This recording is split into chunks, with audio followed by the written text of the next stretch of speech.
Welcome to Reliable Prepper, where we focus on survival, preparedness, and self-sufficiency in a world that is growing increasingly unstable. Today, we're addressing a crucial topic that we all need to be aware of: economic collapse. If you've been paying attention, you've seen the warning signs all around us: hyperinflation, mounting debt, political instability, and global supply chain disruptions. These are all indicators that our economy is vulnerable to collapse. In this video, we'll look at how economic collapses have unfolded in other countries, identify the red flags in today's economy, and most importantly, walk through specific actionable steps you can take to not only prepare for a collapse, but to survive if it gets really bad. Before we dive into this critical topic, make sure you hit that subscribe button and click the notification bell. At Reliable Prepper, we're dedicated to providing you with the information and tools you need to stay safe and prepared, and I don't want you to miss out on any future updates. Let's get started. So, what exactly is economic collapse? It's a term that's thrown around a lot, but it's far worse than most people think. An economic collapse is the breakdown of a national or regional economy, often characterized by hyperinflation, massive unemployment, and the failure of the financial system. We're not talking about a simple recession or even a depression. We're talking about a scenario where the economy no longer functions, where the currency loses its value, and where basic necessities like food, water, and medicine become scarce. Let's look at some real-world examples of economic collapse. One of the most notorious is Argentina in 2001. Years of corruption, mismanagement, and debt accumulation led to the implosion of Argentina's economy. The government defaulted on its debt, inflation soared, and millions of people lost their life savings. The unemployment rate skyrocketed, and there were riots in the streets. Banks froze people's accounts, meaning they couldn't access their money even if they had it. Businesses went bankrupt, homes were foreclosed, and entire communities fell into poverty. Today, Argentina is still struggling with high inflation, which exceeded 100% in 2023. Making it one of the most economically unstable countries in the world. Another case is Venezuela, once one of the wealthiest countries in Latin America. But due to political corruption, mismanagement of resources, and over-reliance on oil revenues, Venezuela's economy collapsed. By 2018, inflation reached over 130,000%, making its currency virtually worthless. Store shelves were empty, hospitals were without supplies, and crime rates soared as people became desperate for food and basic necessities. Millions of Venezuelans fled the country, but those who remained behind had to endure extreme poverty, violence, and instability. Zimbabwe is perhaps the most extreme example of hyperinflation. In the early 2000s, the country's economy collapsed due to land reform policies that destroyed the agricultural sector, and political instability that led to the collapse of its currency. By 2008, inflation had reached 79.6 billion% per month. Yes, billion. People needed wheelbarrows full of money just to buy a loaf of bread. The currency became so worthless that people stopped using it altogether. Zimbabwe's economy eventually stabilized, but only after years of extreme poverty, starvation, and social unrest. Why do these examples matter to us today? Because many of the same warning signs are starting to appear in the United States and other developed nations. Inflation is rising. In 2022, inflation in the U.S. hit its highest levels in 40 years, with the Consumer Price Index, CPI, rising by 9.1% year-over-year in June. Although the Federal Reserve has been raising interest rates to combat inflation, prices for essential goods like food, fuel, and housing remain persistently high. For millions of Americans, the cost of living is becoming unaffordable, and wages aren't keeping up. This is exactly the kind of situation that has led to economic collapse in other countries. But inflation isn't the only issue. The national debt is spiraling out of control. As of 2023, the U.S. national debt surpassed $33 trillion, which is more than the entire gross domestic product of the country. Servicing this debt is becoming increasingly difficult, especially as interest rates rise. If the government loses the ability to borrow, or if interest rates continue to climb, we could see a debt crisis that triggers a collapse in the value of the dollar. Once that happens, hyperinflation could quickly follow, eroding the purchasing power of everyday Americans and leading to widespread poverty. On top of that, the stock market is unstable. In 2022, we saw the S&P 500 fall by over 20%. And while the market has since recovered somewhat, volatility remains high. Major companies, especially in the tech sector, have been laying off workers by the thousands, and there's a growing fear that we could see another major market crash. When that happens, it won't just be Wall Street that suffers. Retirement accounts, pensions, and savings are all tied up in the market, and when it crashes, millions of people's financial security will go with it. And then there's the banking sector. In 2023, we witnessed the collapse of several major banks, including Silicon Valley Bank, Signature Bank, and First Republic Bank.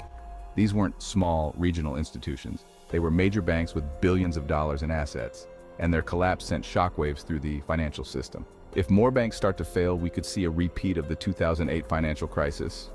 Or worse, a total collapse of the financial system that would leave millions of people unable to access their money.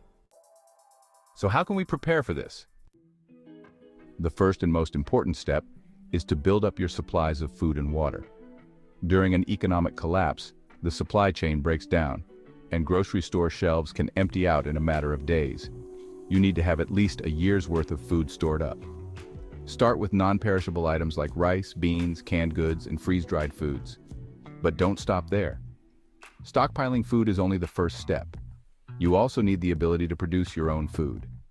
Learn how to garden, raise livestock, and preserve your harvest. For those who are new to gardening, start small and grow from there. Focus on crops that are easy to grow and store, such as potatoes, carrots, beans, and squash. If you have space, consider planting fruit trees or berry bushes, which can provide a long-term food source. You should also stock up on heirloom seeds. Unlike hybrid seeds, heirloom seeds can be saved and replanted year after year, which is critical if the collapse drags on for a long period. If you have the space, raising livestock can provide a steady source of food. Chickens are one of the best options for small-scale animal husbandry. They're easy to care for, they reproduce quickly, and they provide a consistent supply of eggs and meat. Goats are another good option for those with more space. They provide milk, which can be used for drinking, making cheese, and bartering, as well as meat. Rabbits are a great source of lean protein, and they reproduce quickly, making them a sustainable option in a long-term collapse scenario. Water is just as important as food.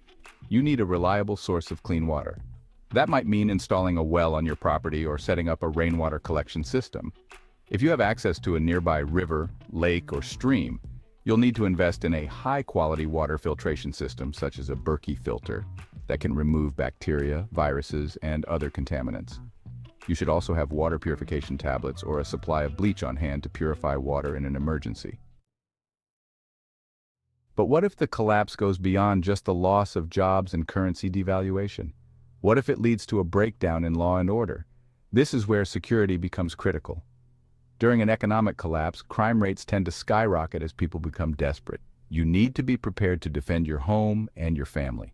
That means securing your property with fences, locks, alarms, and cameras. But it also means being prepared to use force if necessary. Firearms are the most effective means of self-defense in a collapse scenario. But they're only useful if you know how to use them safely and effectively.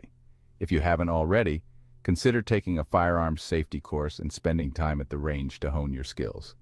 In addition to securing your home, it's important to have a plan for how you'll handle different security scenarios. What will you do if someone tries to break into your home? How will you respond if a group of people shows up demanding food or supplies? Having a plan in place ahead of time will help you stay calm and make better decisions if things go bad. But you don't have to go it alone.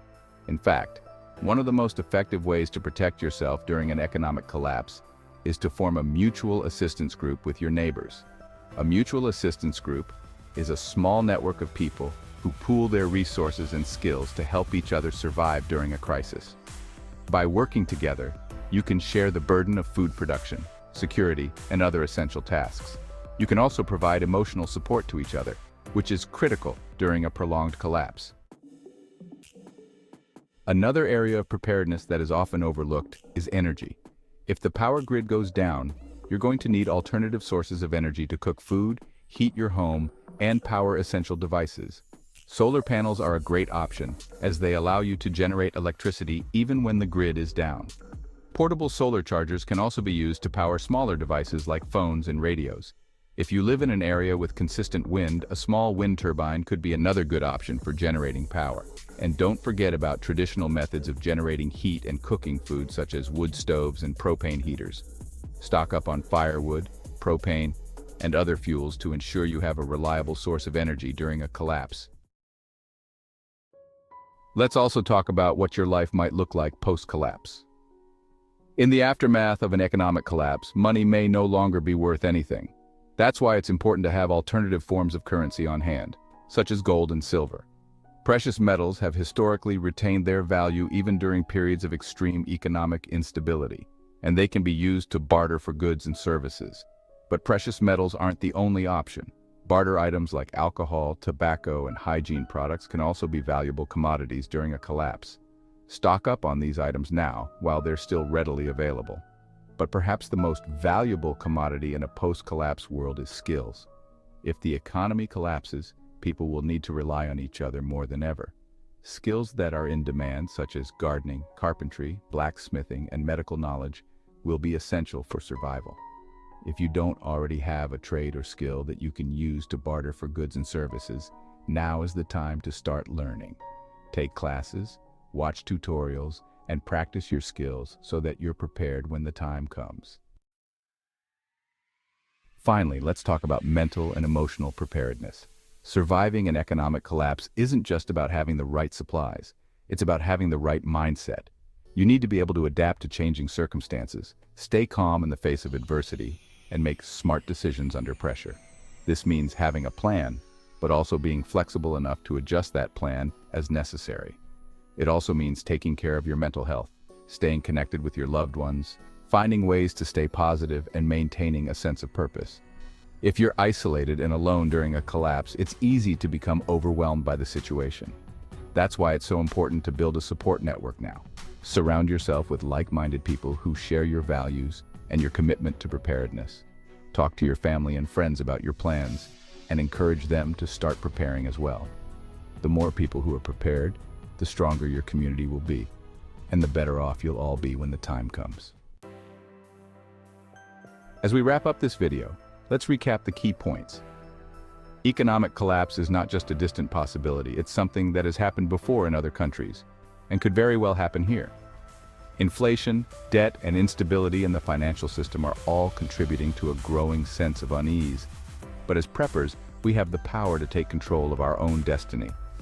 By building up our food and water supplies, securing our homes, forming mutual assistance groups, and learning valuable skills, we can increase our chances of surviving and even thriving during an economic collapse. If you haven't already, make sure to subscribe to Reliable Prepper and join our community of like-minded individuals who are committed to staying informed, staying prepared, and staying safe. Together, we can build a network of support that will help us all weather the storm when it comes. And if you found this video helpful, please share it with your friends and family. The more people who are prepared, the better off we'll all be when the time comes. Until next time, this is Reliable Prepper, reminding you to stay vigilant, stay prepared, and most importantly, stay safe out there.